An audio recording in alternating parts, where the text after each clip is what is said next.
So I'm just going to go right back to talking about what we're talking about. I don't know how far I'm going to get today, but I think today will be relatively straightforward and easy. As I keep warning you, and you must have discovered if you've done the reading for this week, it gets extremely hard and complicated toward the end of the assignment. If I can get enough of the phenomena out on the table today, then I can explain those abstract things. Heidegger's always understandable. Maybe I should just give you this principle for how to read it, as far as I can see, is what you go along reading Heidegger, and it seems to be pointing to some phenomenon, but it's pretty hard and so forth.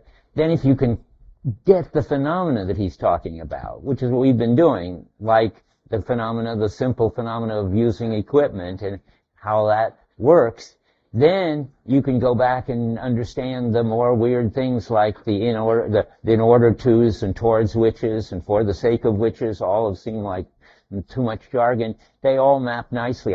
That's what I'm going to do today onto the Heidegger. And then you go back and forth. Well, thanks to understanding the Heidegger, you can understand more precisely what the phenomena is talking about. And the more you understand precisely what the phenomena is, you can understand more and more clearly what he's saying. And he says in one place, I wasn't expecting to make this speech, so I didn't look it up, but he says in one of his lecture courses, but the phenomena first, always the phenomena. That's the thing to remember with Heidegger. That's what makes him interesting and different, and in an odd sense, easier than anybody else. So, here we go.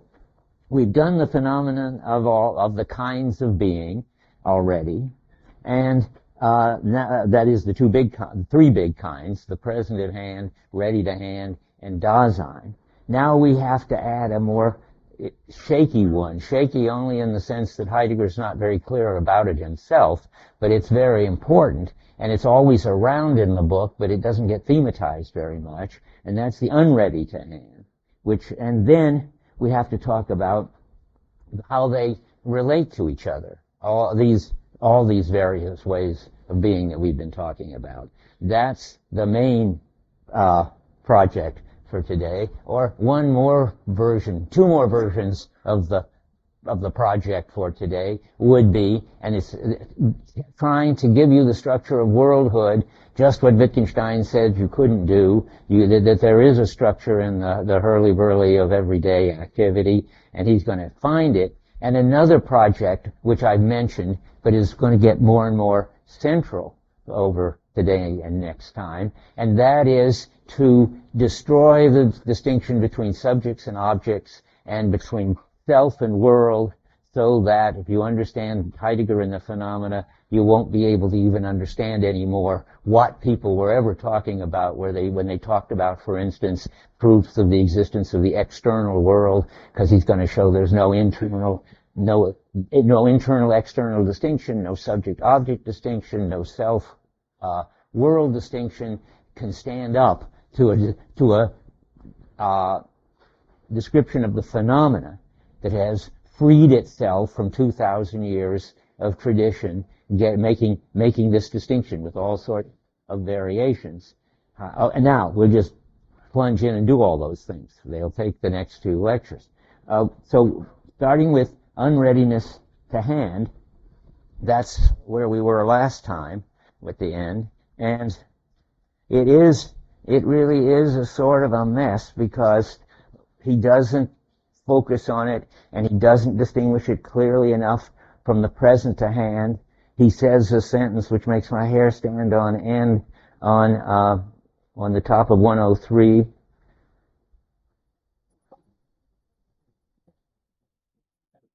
There's a kind of presence at hand, he says about 10 lines down.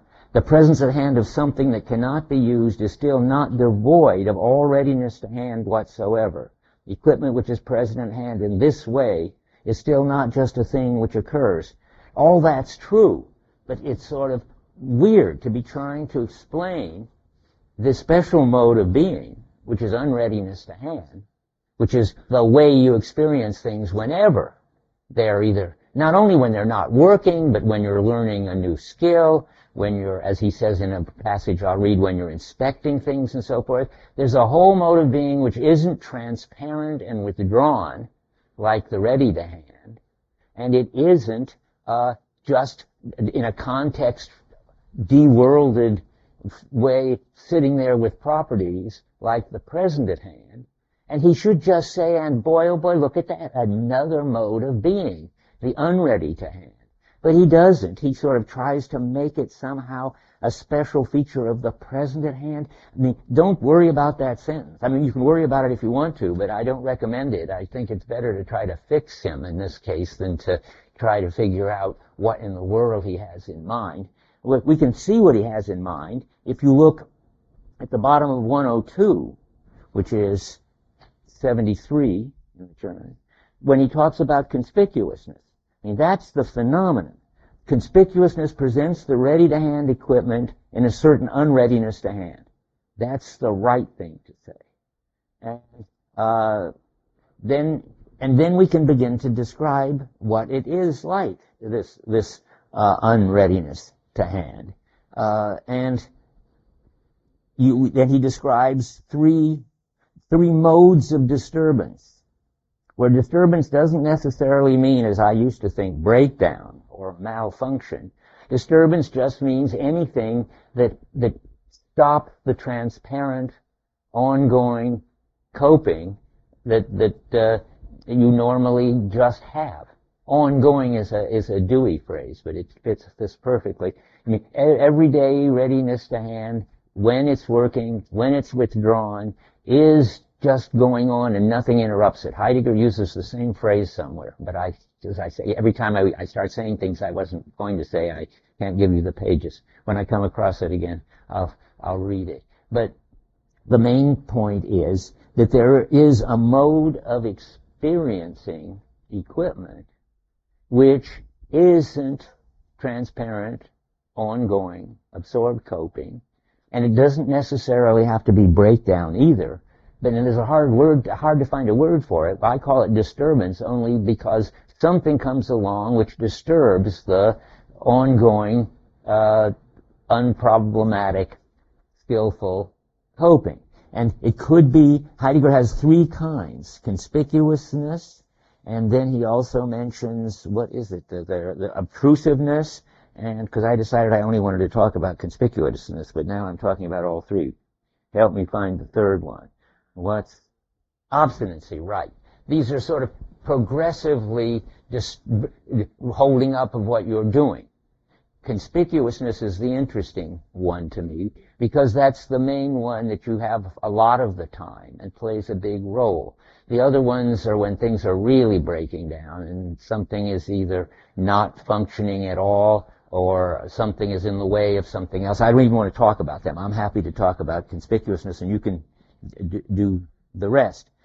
Now, conspicuousness can occur when something isn't functioning as well as it should be.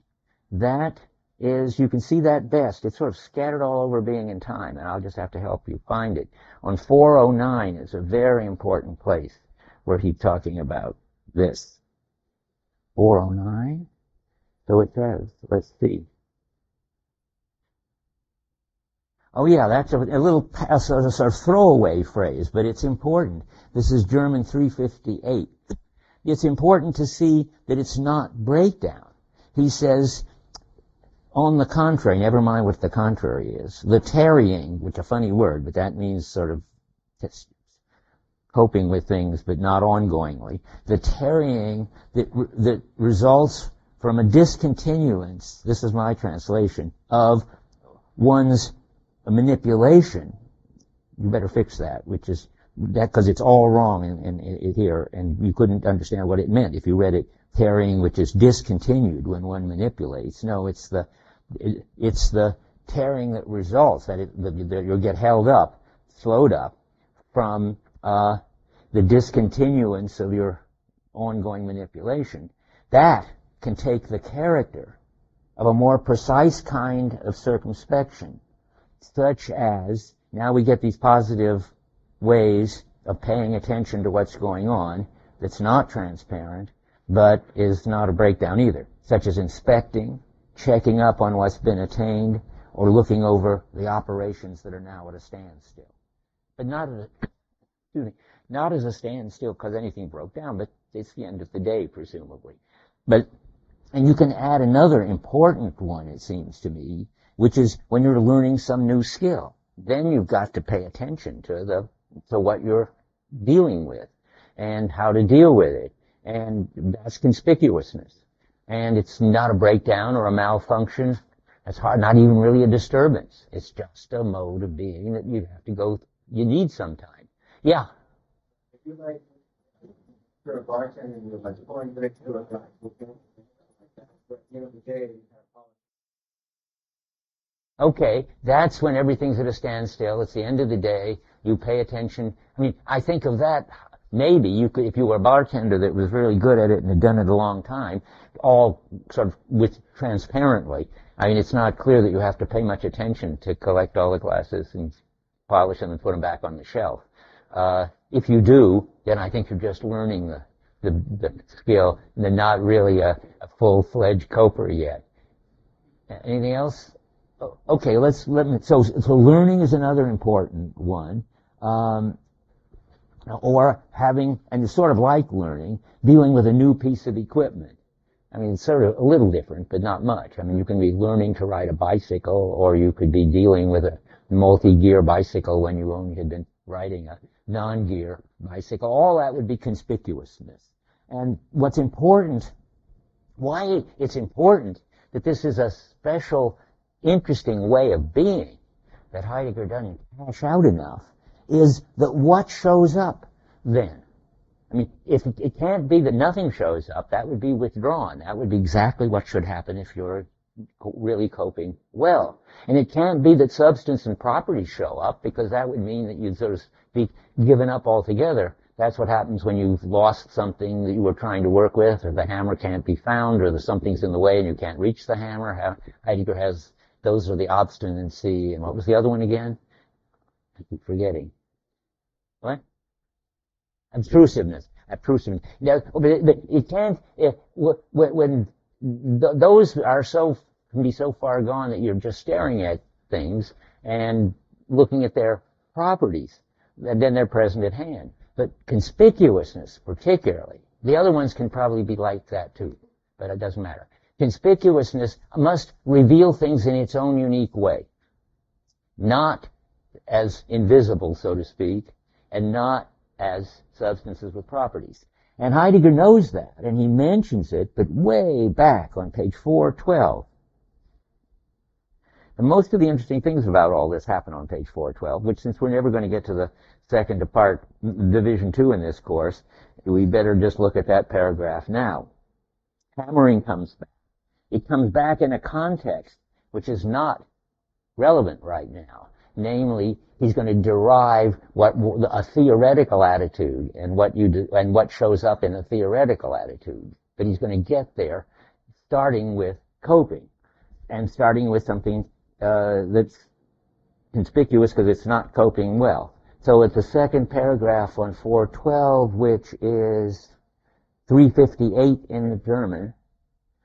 When we are using a tool circumspectively, we can say, for instance, that the hammer is too heavy or too light.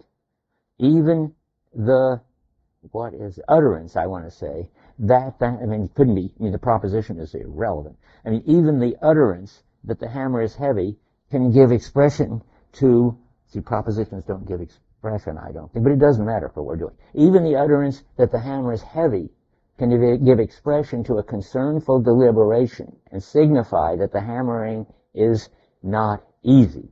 I'm changing it a little. In other words, that it takes force to handle it, that it will be hard to manipulate. Okay, stop with that. What that is, so what shows up? Namely, that the hammer is too heavy. And that's a very interesting something or other, because it's not a property. A property of the hammer, like it was brown, it would have in any situation. It's lying around brown, and you drop it onto the people, the bushmen the gods must be crazy, and it's still brown, and that's what properties are. They're permanently in substances, all of course relatively permanent. Substance can be disintegrated, and you can paint them other colors, but that doesn't matter. Properties are these fixed features of substances. Well, what is too heavy? Well, Heidegger doesn't have a name for it, but I'm going to call it an aspect. An aspect is defined by being situational and relative to some task.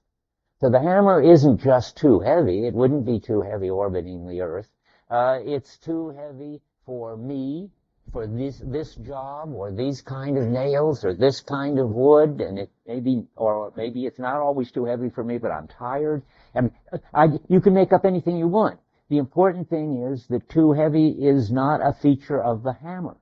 It's a feature of something that you can say about the hammer in a context relevant to a use. And that's fascinating, because that means that there's a whole area of something or others that the tradition has never had a name for, and that you wouldn't be able to deal with in a predicate calculus, because too heavy isn't a predicate. A predicate names a property. So, and it isn't a feature either, because a feature names normally some isolable hue or something in cognitive psychology. It's an aspect is this funny holistic something or other. And Heidegger should have been happy to have discovered the importance of that, because he's very interested in holism all the time. And this is one kind of holism, that things have properties which you can't define in isolation from the thing and from the situation. Yes? Well, I don't know. What is a secondary property?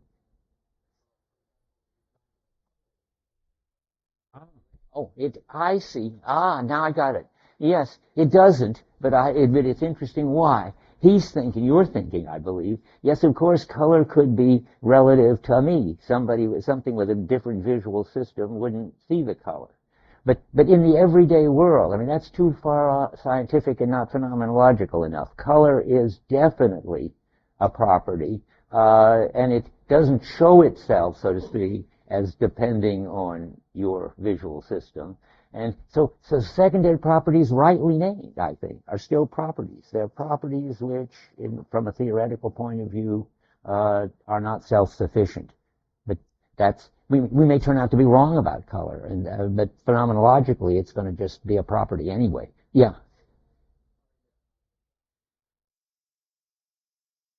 What's that? Oh, really? Oh, well, let's do something about that. I'm glad you said it. I just don't sound loud enough back there. Is that the problem? Okay, I'll sound louder if I could. Maybe. Help, Dave. I can't. Okay, go ahead, Chris.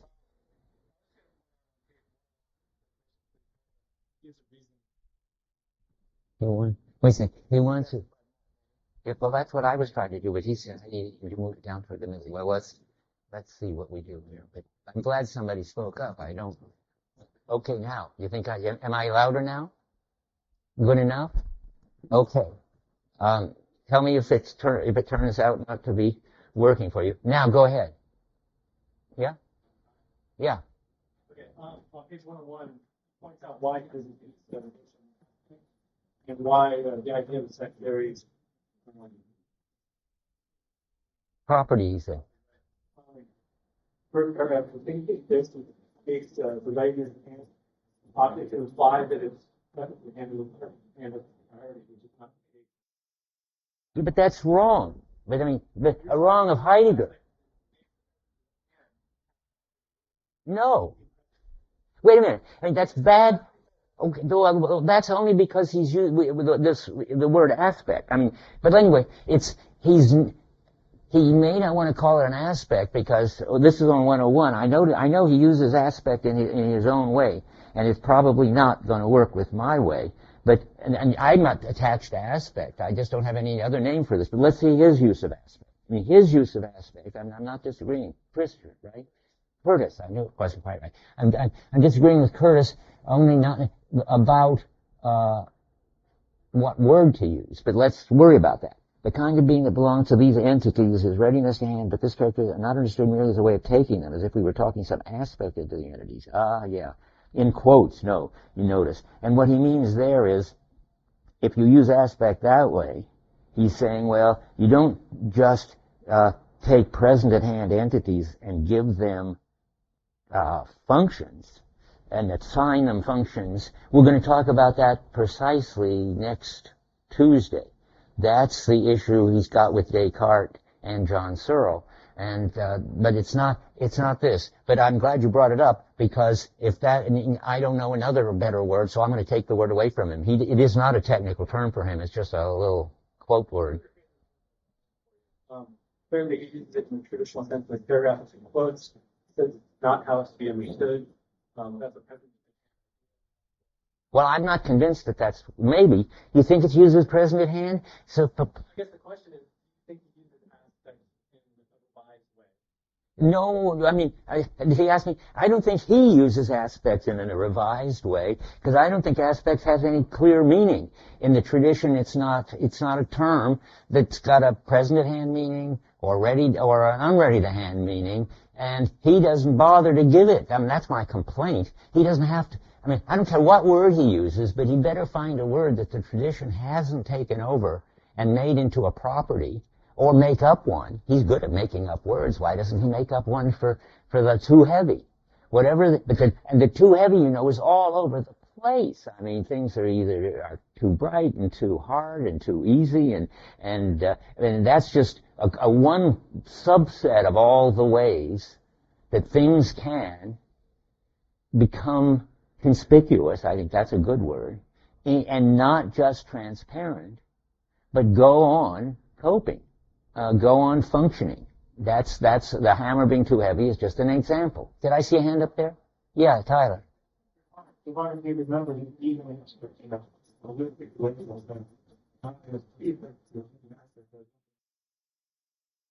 Yes, that's exactly what Curtis is saying too. Yeah, but is that a traditional use of the word aspect? I never came across the word aspect except in Wittgenstein, where it's in fact used in a Heidegger way, where when you have a Gestalt switch, he says that you can see the same figure under two aspects. That's good. And I think Heidegger and Wittgenstein are onto something, but Heidegger hasn't got a word for it, and Wittgenstein calls it aspect, and I think aspect is up for grabs. I don't think it's a traditional word for property. But let's not go any further in it. As long as you got the phenomena, remember, back to the phenomena, and there's nothing mysterious about it. And let's just agree so we understand each other in our papers or reading each other and so forth.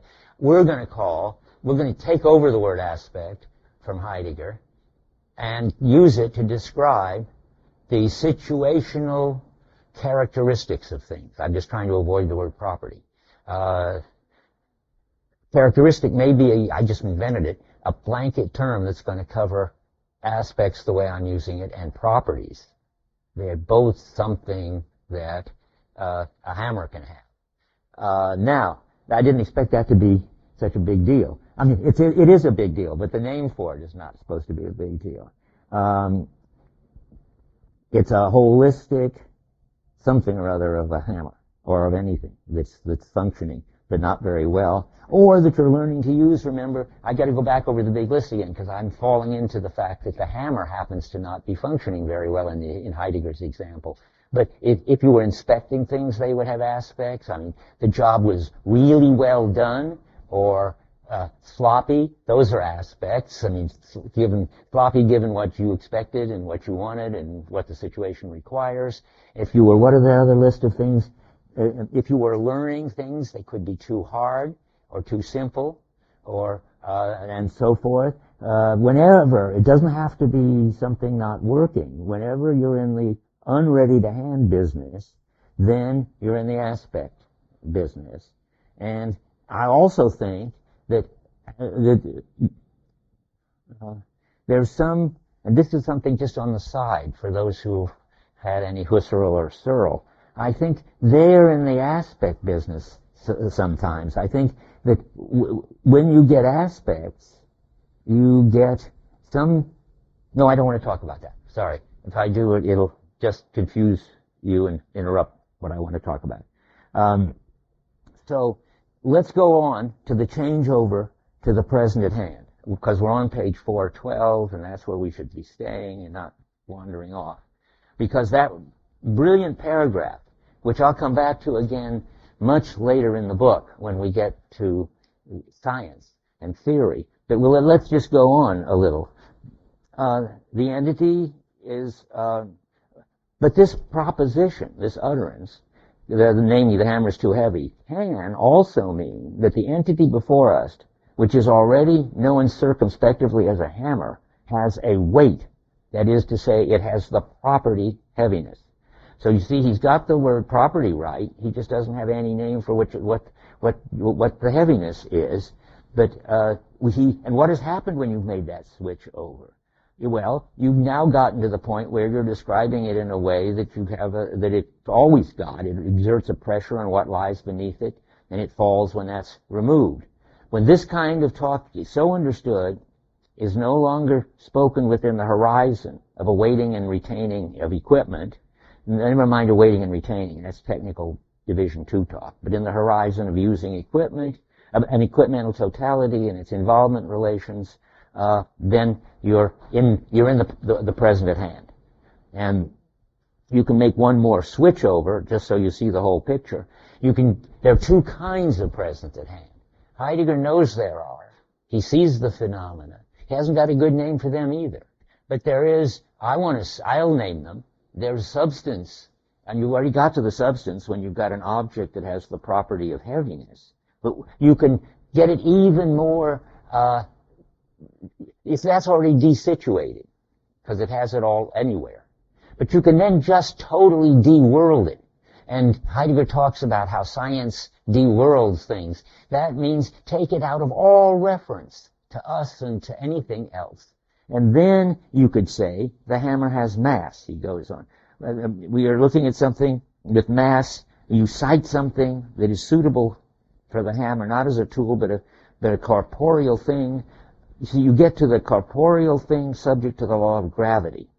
That to talk circumspectively of too heavy or too light no longer has any meaning. I mean, in science, nothing is too heavy or too light. Electrons have a certain weight, but they're never too heavy or too light. They just have it in a de-worlded way. So the entity in itself, as we now encounter it, gives us nothing with relation to which it could be found too heavy or too light.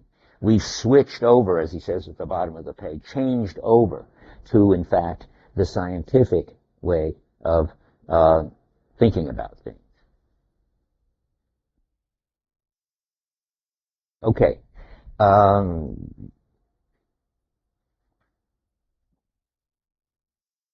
Now comes a much, that was supposed to be just easy to get out of the way. The interesting question arises, once you've made all these distinctions, you want to ask yourself, now we've got all the modes of being on the table. We just added the unready to hand mode of being. And I just caution you, Heidegger never calls the unready to hand a mode of being. That's me. I do it in my commentary unwittingly. I attribute it to Heidegger. But I've been beat on by various smart students and TAs who point out there isn't any place in being and time where Heidegger says that the unready to hand is a mode of being. But I say he should. And he knows there is the phenomena, and it is a mode of being. He just hasn't said it. Okay. Now, the interesting question is, once we've got all these modes of being, we want to understand something, and now we can put the unready to hand out of the story. And that's one reason why he never has focused on it. It's not the big deal issue that interests him. The big deal issue that interests him, that comes out of the tradition, is how to relate the present at hand, the traditional understanding of being of entities, to the ready to hand, the Heidegger understanding of the being of equipment, and ask the question, the ontological question, which has priority. The substances with their properties, which is ontologically basic. The substances with their properties, onto which you somehow have to add a function predicate now and then, or the whole world of functioning equipment. That's a big deal, hard, interesting question. which, in the Heidegger jargon, which he gets from Husserl and phenomenology, which founds which. And you want to say, come on, Heidegger, now you have to make up your mind and make an argument for which way. You obviously can't have it both ways. And the answer is, from Heidegger's point of view, as I understand it, I'm sort of constructing this a little clearer than it is here in Heidegger, and maybe I'm wrong, but I think Heidegger's answer is, it's a philosophical assumption or prejudice or something, that you've got to settle this question as if there was only one kind of founding, and you've got to decide which founds which in that kind. But I think Heidegger wants to say that there are two kinds of founding, and they each found the other, and just stick to the phenomena again. What goes on? Well, he says that the present at hand underlies the ready to hand on 101. He says it as a rhetorical question, but I think he really believes it. He says, and this crucial passage is all about this. So right after the aspect passage. And he's talking about the people who think that there are brute facts, to talk like John Searle, and then we give them function properties, and he's saying that's not so. And now he's going to try to say, he claims, it's complicated, huh? Well, I'm going to just blurt it out, and then we'll read the passage. What I think he holds is that causally, the present at hand underlies and founds the ready to hand. He better hold that. What would that means that you can't just make anything into a hammer. You can't use ice or butter or pillows to hammer in nails. And that's because they've got the wrong causal properties. They're not suitable. Remember, suitable is one of the features. We didn't talk much about suitable, about equipment. We talked about what was appropriate according to the culture, and we talked about, what was the third one? We had three finally. Suitable. Yeah. Uh-oh. Again. Yeah, okay, I talk louder. Is that. Okay, well, good. To keep me doing this. But what are we doing now? I just have to review. We said that to be equivalent, it had to be suitable. It had to be socially appropriate. And what? Yeah.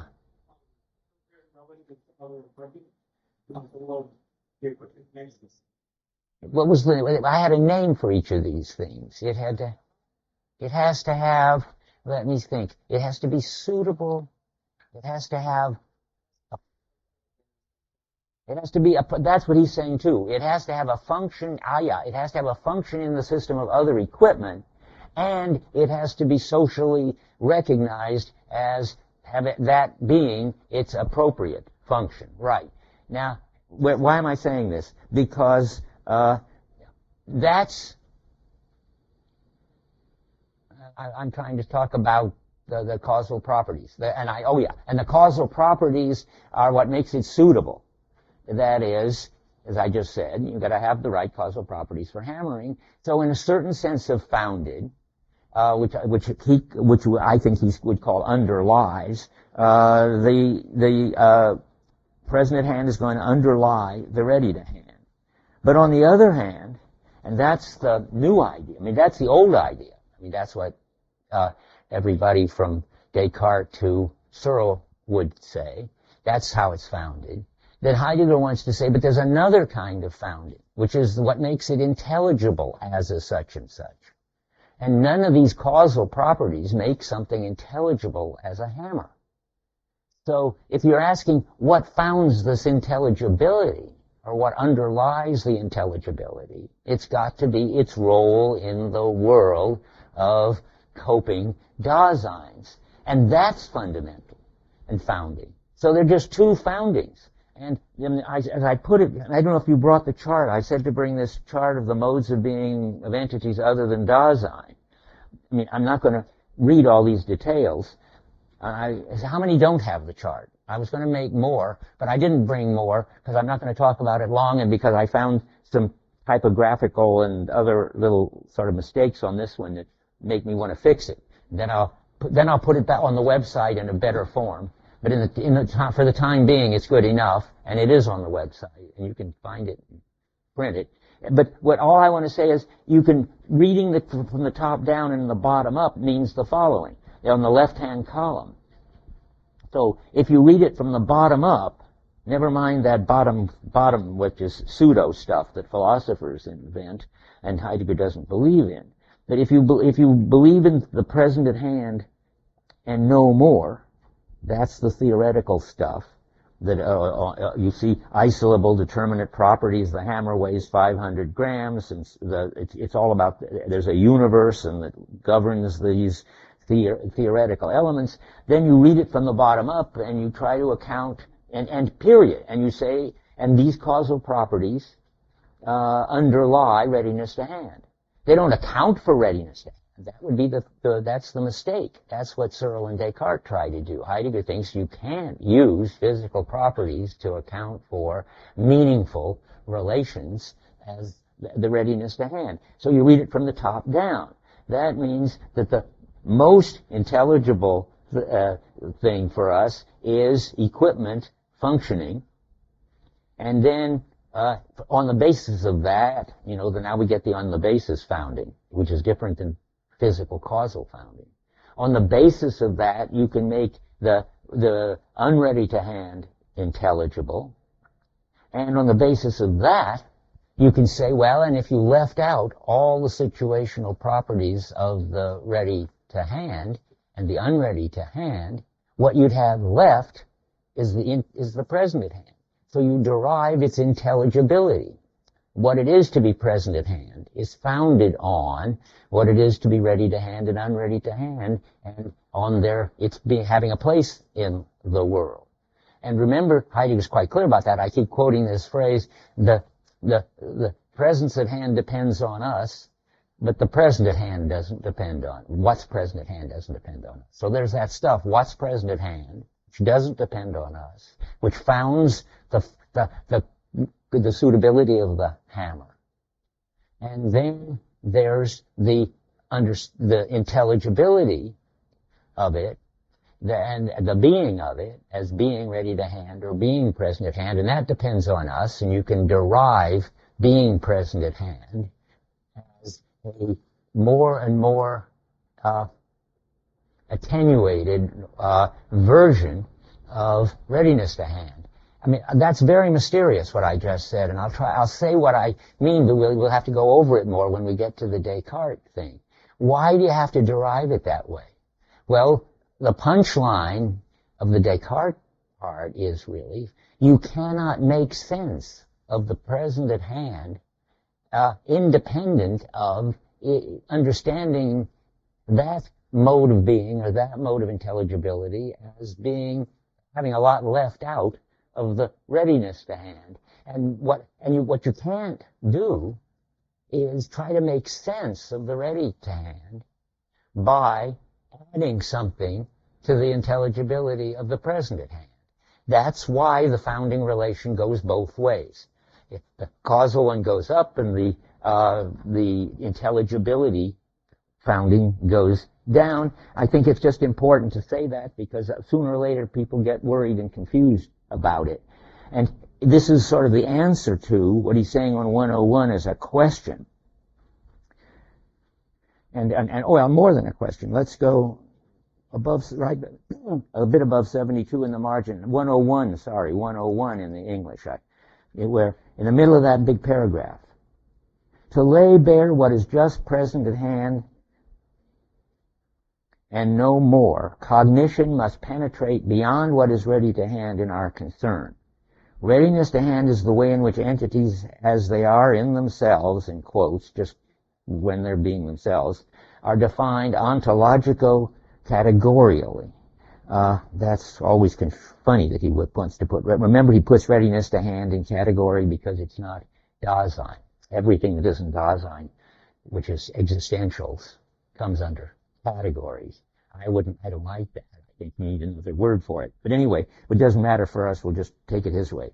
And now somebody comes along, so to speak, like an interlocutor and says, yet only by reason of something present at hand is there anything ready to hand. And you think that's right? Yeah, I think that's right. Because that's the causal claim. If there wasn't anything that had any causal properties, there certainly wouldn't be any hammers or any other equipment. So that's not wrong. But now, does it follow, however, granting this thesis for the nonce, that readiness to hand is ontologically founded on the presence at hand? What's the answer? Does it follow? No, because ontologically founded has to do with intelligibility. So you can say, yes, without the present at hand, there wouldn't be any ready to hand. But you also have to say that without our understanding of the being of the ready to hand, we couldn't make any sense of the being of the present at hand. Does that blow your minds? If so, I'm sorry. It's not really that hard. Am I starting to talk to myself again? I mean, I drop back into. So yeah. Yeah, good. Say so. I can see you looking worried from clear over here. So tell me what worries you. Where nature seems what I don't have about which is all day, which is something independent of given nature, that person is only thing. But even when we abstract from the truth, what the meaning is nature, it's more about like this. It's undifferentiated mass, which is there. The worry me talk about something like in which are somehow independent but have a causal relation. Well, this is too hard for now. We have to debate this when we get to the reality chapter. It's really got to do with sort of what is his view of nature. And here, when he talks about nature on 100, he's saying, well, there's lots of ways to understand nature. You can understand it as ready to hand when it's the wind in the windmill and the water in the dam, or you can understand it as the sort of stuff and you can understand it even as the Romantics understand it as this overwhelming something or other. And but what you're really asking is, but how in the world how do we understand the status of the entities that supposedly have the causal properties that account for the way the hammer works? And that's like asking, how do we understand the status of electrons? And the first thing to say is, well, the electrons are intelligible thanks to us. They're intelligible as present at hand, and they're intelligible as having whatever our theory says. And then there's the further question, and would there still be electrons if there wasn't any Dasein, if there'd never been any Dasein? Were there electrons coming out of the Big Bang? Well, science certainly says there were, and I'm going to talk about this, but way later in the course. I think Heidegger completely agrees with science on this. Heidegger thinks there are too, but I think Tyler doesn't think that, and we'll have to debate it. There was one more way I was going to put it. Just a second.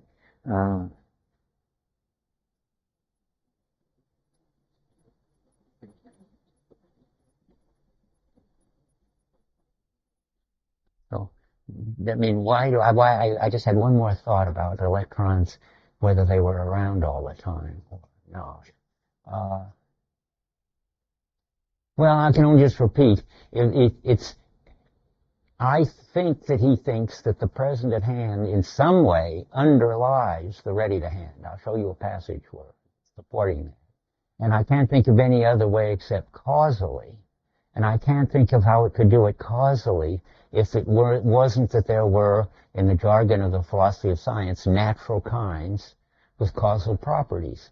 But I was going to say, I'm not going to talk about it now. I'm just going to mention, I think I may have mentioned already, Heidegger was a math and science major as undergraduate. And I really this is not an argument, but I think once you were, I was too, you can't really ever believe that the electrons aren't out there with their mass and charge and spin, whether anybody's around or not.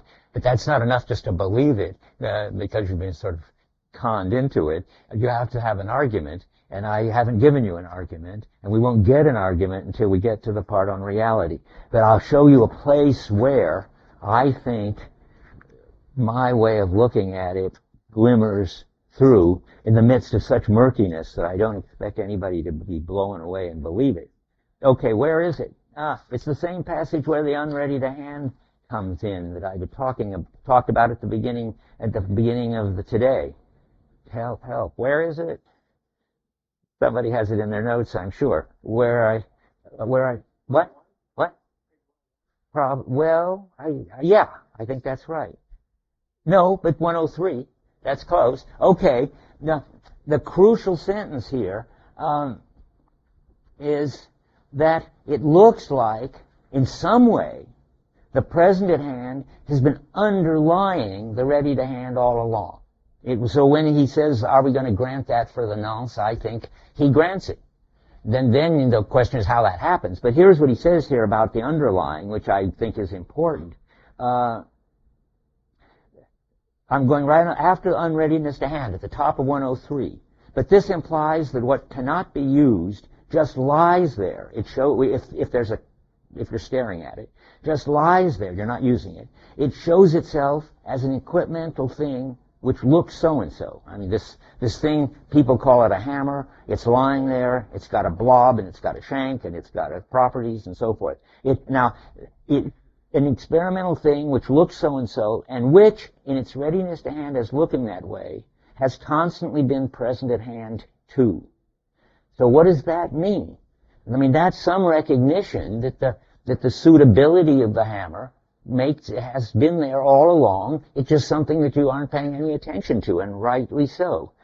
That is, again, pure presence at hand announces itself in such equipment, but withdraws. That's a different sense of withdraw than when you're using it. But it withdraws to the readiness to hand of something which one concerns oneself. That is, you stop paying attention to the properties when you're using it, and so forth.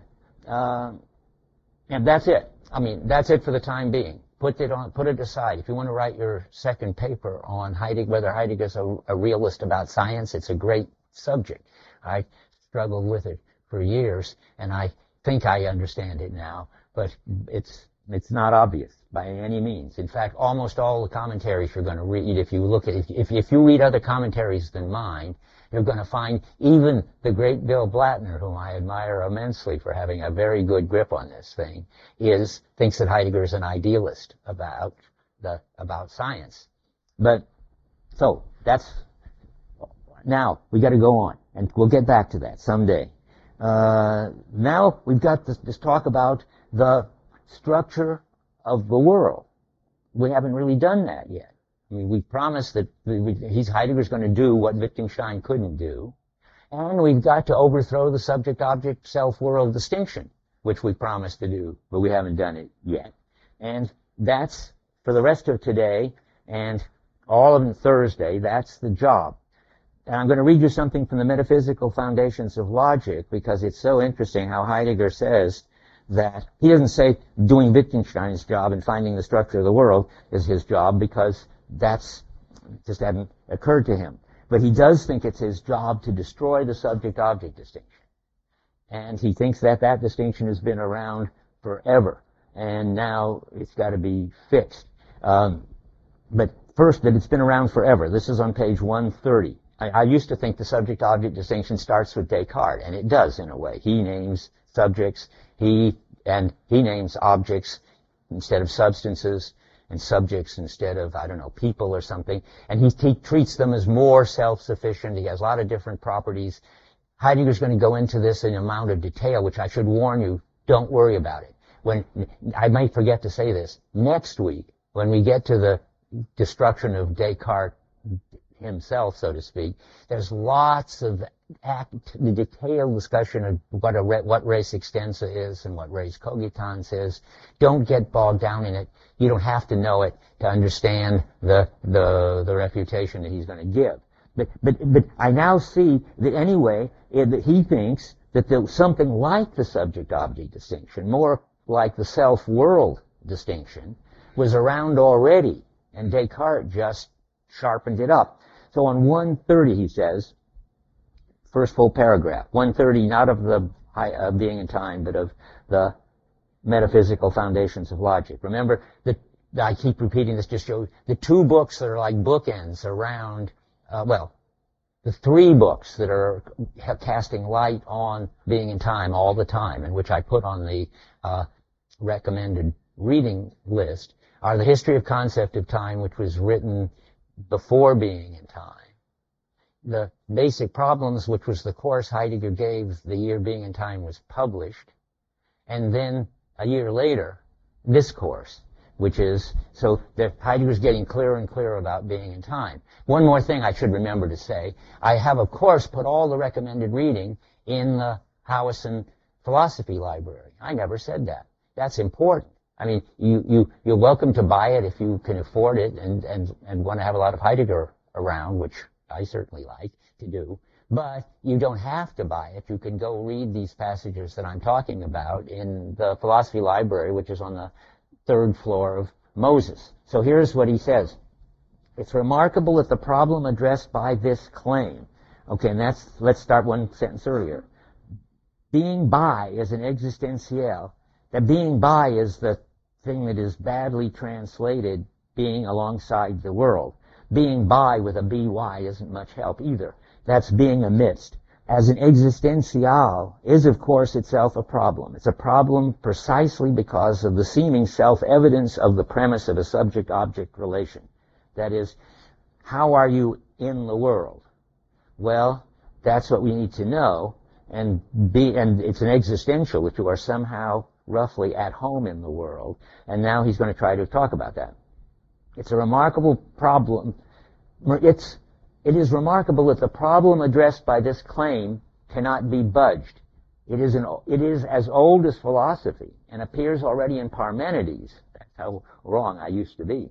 The view developed early and easily in the pre-philosophical understanding of Dasein that the soul, thinking and representing the soul, thinking and representing, and consciousness establishes a relation to objects, or put conversely, that being occurs before and lies opposite to thinking, seeing, and representing. This view, this understanding of Dasein persisted for a long time in a general and vague form, and then he says how it got worked out more in the medieval, and more in Descartes, and more in Kant. And then he says, on 131, I said, so he doesn't, as I said, know that he's going to show that there is a structure to worldhood, but boy, does he know that he has to destroy this.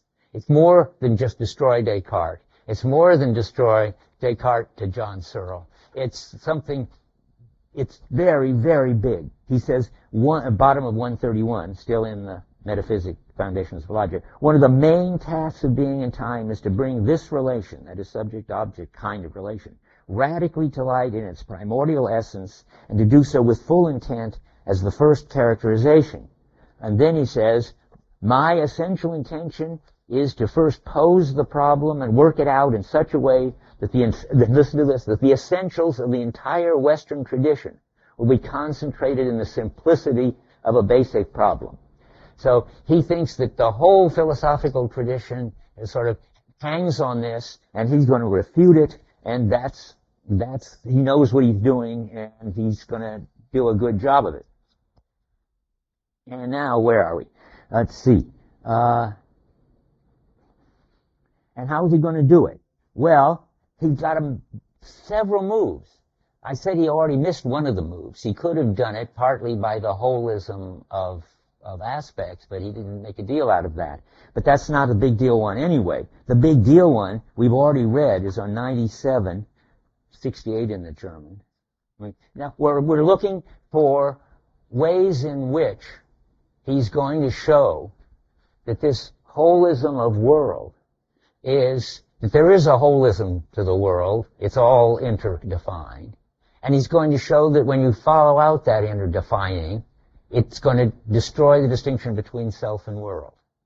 That's the job. So first you have to see that it's interdefined, and that's on 97. We've read it once, but it's very important to him. And I don't know any place in these other books of the same period where he says it, although he certainly knows it's important. He says, equipment, in accordance with its equipmentality, always is in terms of its belonging to other equipment, inkstand, pen, ink, paper, blotting pad, table, lamp, and furniture, windows, doors, rooms. These things never show themselves proximally as they are. We encounter, and so forth and so forth. That is, and then he says in another place, I didn't quote it, and I don't think I can just open to it, there is no such thing as an equipment. That's the same claim. If anybody knows right where that is, I would like to see it. I'm on 97. Where on 90? Middle paragraph. Taken strictly, first line of the first full paragraph on 97, 68 in the German. Funny, I haven't marked it. Taken strictly, there is no such thing as an equipment. That's the interdefiningness. But that's just the beginning. Now comes a whole job of showing how this whole equipment is related to us. And, well, first, how the whole equipment is related to each other, because all he just said is a bunch of names of table, chair, lamp, floor. How are they related to each other in this, holistic way? We see the phenomena that there's no such, you can't take them out from the whole complex, but how is that complex going to be described? And then how is that complex going to be related to us? That's the big deal. I hope we get there this hour, but if not, we can have it as an amazing hanging on something. But let's see how far we can get. The way these things are all related to each other, the lectern, the table, the floor, the books, all that, is that they have reference to each other. They have bearing on each other. The thing that gets translated, assignments, on page 97. All these business of equipment has this way of bearing on or being assigned. It's just a name for what we've already been talking about. In German, it's Verweisungen, and the translator uses references, and other people use assigned. So the question is, how are you going to describe the way that the lectern is related to my book? Well, you could say that they're assigned to each other, or that they refer to each other. Both of them seem very wrong. Refer seems to be too linguistic, and assign seems to be that somebody came along and assigned them. I would say they bear on each other. But you might even find a better way to say it. That you see what he's getting at. They all relate to each other. He doesn't like relate because it's too general and abstract. They relate to each other, let's say, as equipment relates to its other equipment, and that is they bear on each other. Or sometimes he says something that gets translated, they're involved with each other. That's pretty good. So the table, and that has its own strange quality when you think that the lectern has an involvement with the book. It sounds too much like something Dasein might be having, but I think it'll do. But I still prefer my bearing. So the hammer, and now you're going to hear a lot about the way this equipment bears on other equipment. You see, all this has to be unpacked. It's not going to you're not going to believe it if you're a good philosopher just because he says it. He's got to show you. And in showing you the way this works, the whole of equipment, he's also doing at the very same time laying out the structure of the world, answering Wittgenstein, and he starts to tell you how all these interrelations work. So it turns out the hammer is for pounding in nails. So the hammer gets defined, and that's the in order to. A hammer, every piece of equipment has an in order to. And that's on, where? Looks like I've got it on 98. So let's go on.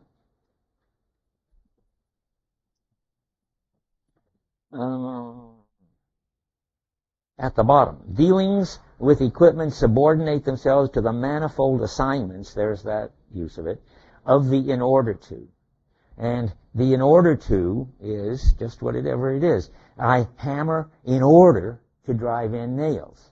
So the hammering bears on the nails, and it has an in order to, it has something, so to speak, that it's up to, that it's going to do with the nails. And that's, and the nails the hammer bears on the nails and the nail bears on the wood. The hammer is there in order to pound in the nails towards making something fast, as he puts it. That is, making the wood stick to the rest of the wood. We're all on 69 in the German, and now we're now on 70, 99. That's the towards which. So, where are we then? Let me see, on 99, bottom paragraph. The work to be produced as the towards which of such things as the hammer, the plane, the needle, likewise has the kind of being that belongs to equipment, and so forth and so forth. So I'm just collecting these. So I could write on the board with chalk if I had chalk. So I'll write on the board in order to, and then I'll towards which. What's the phenomena? Well, and then there's the with which. It sounds so hard to get a grip on, but when you just keep your eye on the phenomena, it's a perfect example of what I said at the very beginning of today. All this complicated structure, and then there's the in which. Can you think of what that is? I write with a piece of chalk in order to, I use a piece of chalk, that's the with which, in order to write on the board towards the goal of explaining Heidegger in the classroom. Now, and then there's still the for the sake of which. Why do I do that? Well, in order to, for the sake of getting you to understand Heidegger, and ultimately for the sake of which, and then the ultimate or the final for the sake of which. That's a long story. The final for the sake of which has got to be the whole point of doing it. My writing on the board, my final for the sake of which is I'm a teacher. And as a teacher, I do all that. And that's the structure. Now we go through it a little bit by bit. So there's the towards which, and I just read that.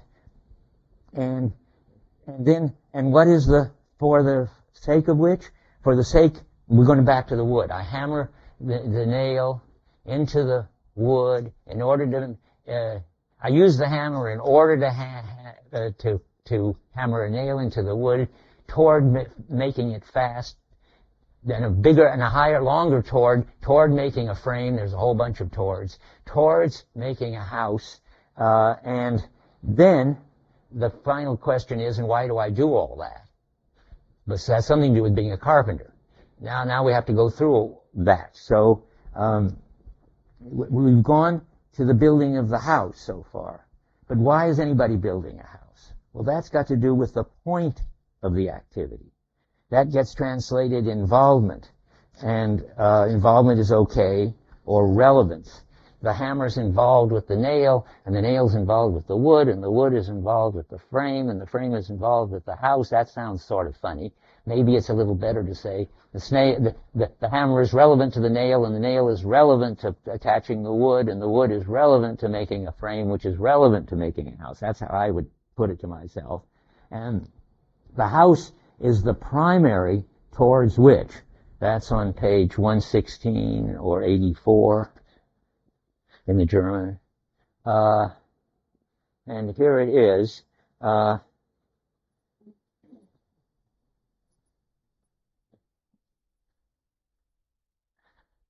he's about 10 lines down.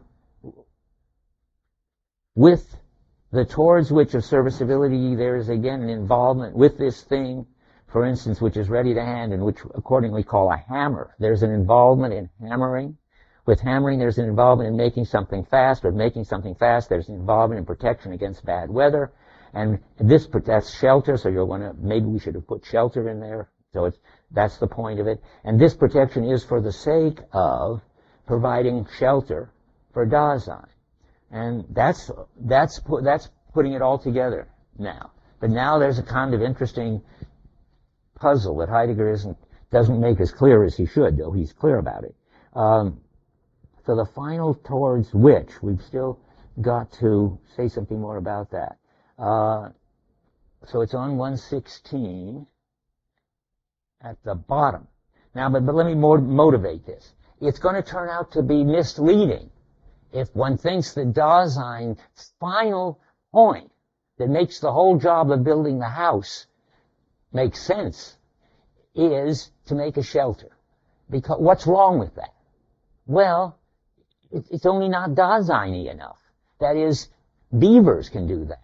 They do it. They organize their equipment, their mud and their logs, and they organize themselves. I don't know how they do it, but they've got a whole system and assign jobs to various beavers, and when it's all done, they have a lodge. And look at that.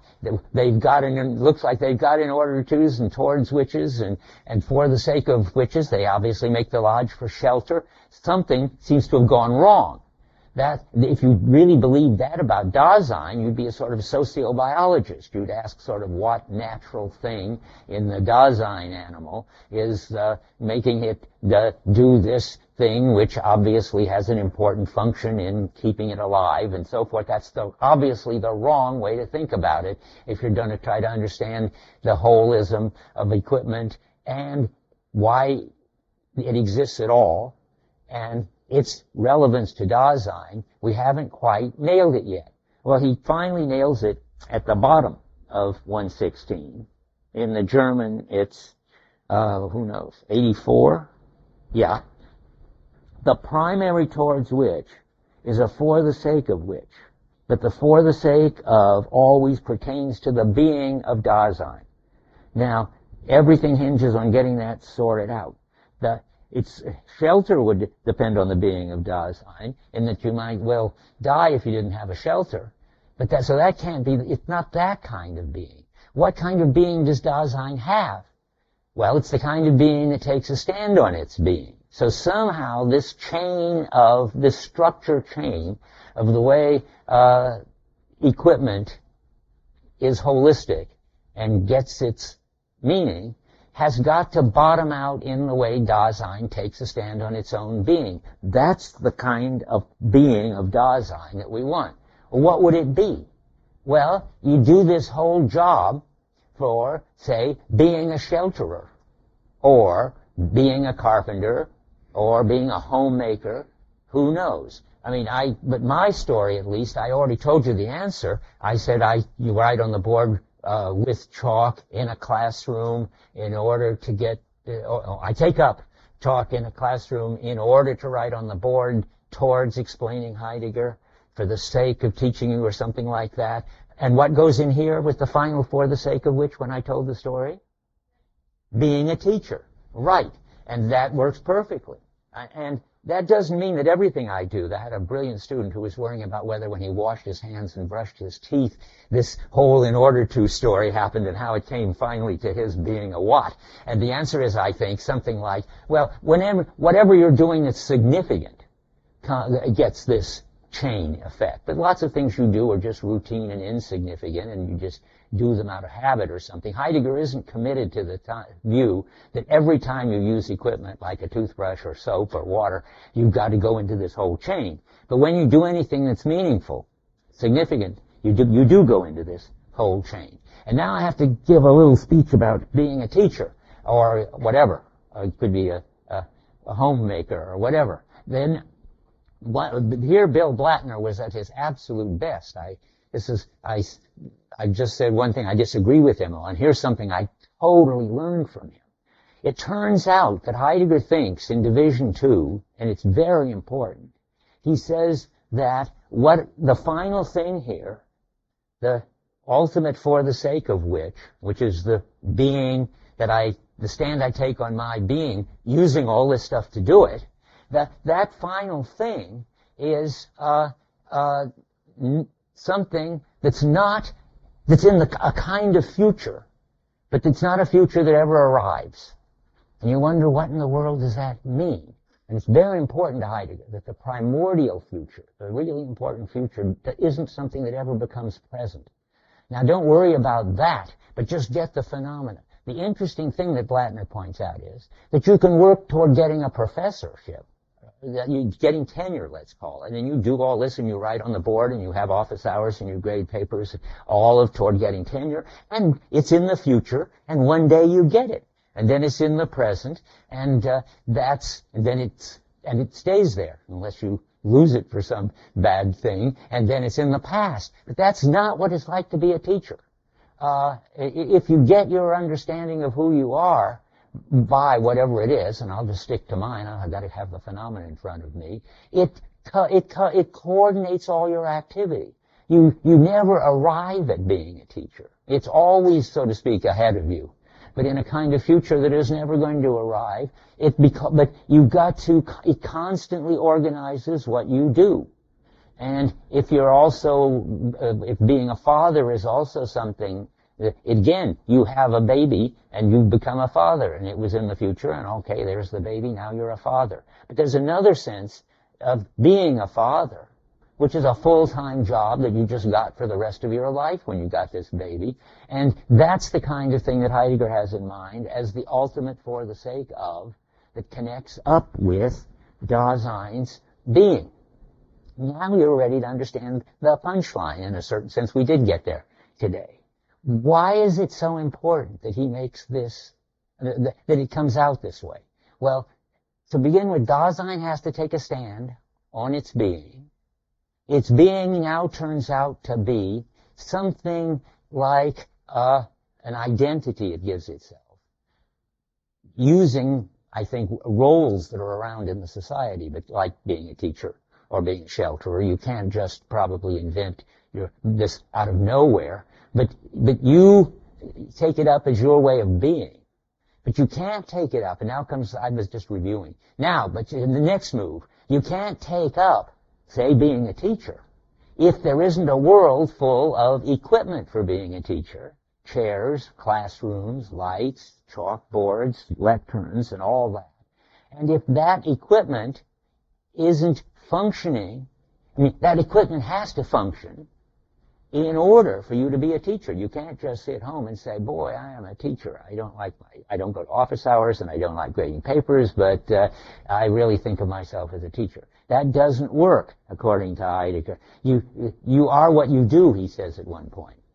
And now comes the crucial thing. If you are what you do, that means then, among other things, that you have to use all this equipment to be a teacher. And you can't be a teacher without the equipment, and the equipment can't work together in this holistic way of having a point, what he's later going to call, I didn't get there quite today, a significance, without connecting up finally with for the sake of whiches. So the equipment gets its significance by connecting up with an ultimate for the sake of which. And the ultimate for the sake of which is possible at all, thanks to all that equipment. Well, now the punchline, it's dawning on you, what's happened to the distinction between self and world? It turns out you can't understand what it is to be a self, namely in this case a teacher or whatever, except by working with all that equipment in the world. And you can't understand the significance of all that equipment, except that all of it connects up somewhere, somehow, or at least a lot of it, doesn't matter if all of it, what's significant in it, connects up with roles that people have taken up in the culture. So he has made his move of showing the total way it all functions together. Now let me see, I'm going to skim to see, because I went off for a while on my own. Let's look at Basic Problems 297.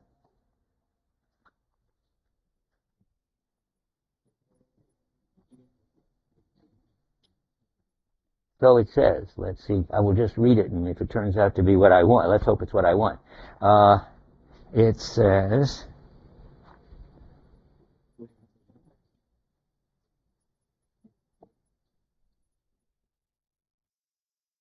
world, about 2/3 down, world is a determination of Dasein's being.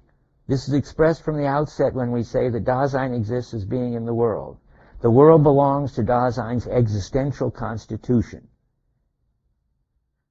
or world exists only if Dasein exists, only if there is Dasein. And then finally, now at the bottom of 297, self and world, this is the punchline, belong together in a single entity, Dasein. Self and world are not two beings like subject and object, like I and thou. Self and world are the basic determination of Dasein itself in the unity of the structure of being in the world. So that's pretty good, I think. He's really made an argument there. Now, I hope somebody has something to say, because I don't want to sort of start saying something else. Good. Say something.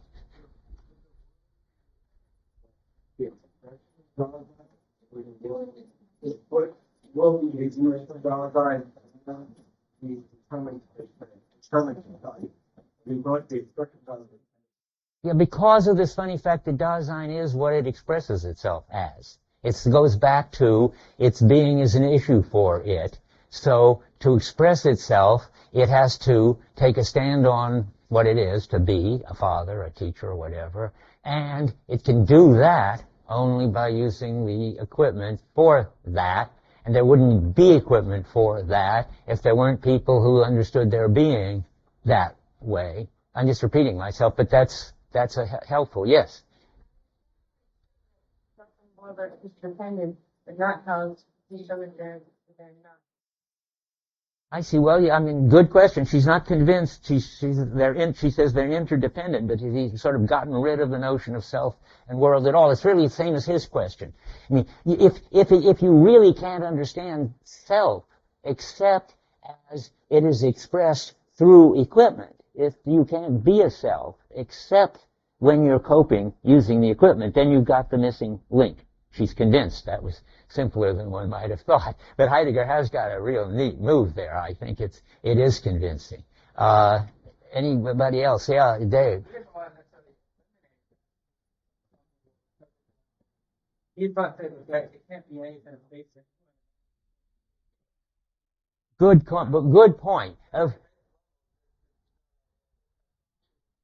Right. You can try to abstract the equipmental whole and world, and he does when he talks about it, then this gives you the structure of the world. He doesn't have to talk about self. And you can, well, he does, but he could not talk about this. Then he could give you the structure of the world without, and sometimes you want to talk about self. I said I'm defining myself as a teacher. But to be a self, then you have to put this in, then the whole world structure at the most basic level, as Dave says, the whole world structure has to be there, and it is. You are what you do, and so at the most basic level you can't separate them. But you can abstractly, by leaving out certain pieces, abstract them. That's what I'm saying. So you leave.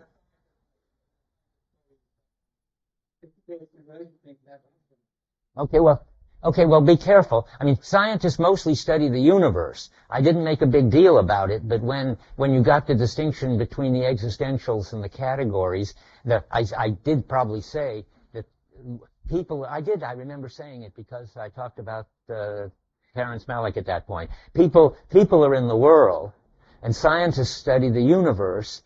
However, people also study the world of the something or others from outside, and when they do that, then they're doing social science, and then you can have a theory in which world play shows up. But what they can't see is the source of the significance in that world unless they look at it from the point of view of an involved Dasein, and so forth. So there are lots of interesting relations between self and world. Another possible paper topic. What you can say about it from a theoretical point of view, what kind of abstractions you can make, what kind of abstractions you can't make. Those are great questions. Well, thanks for using just exactly the time that's left.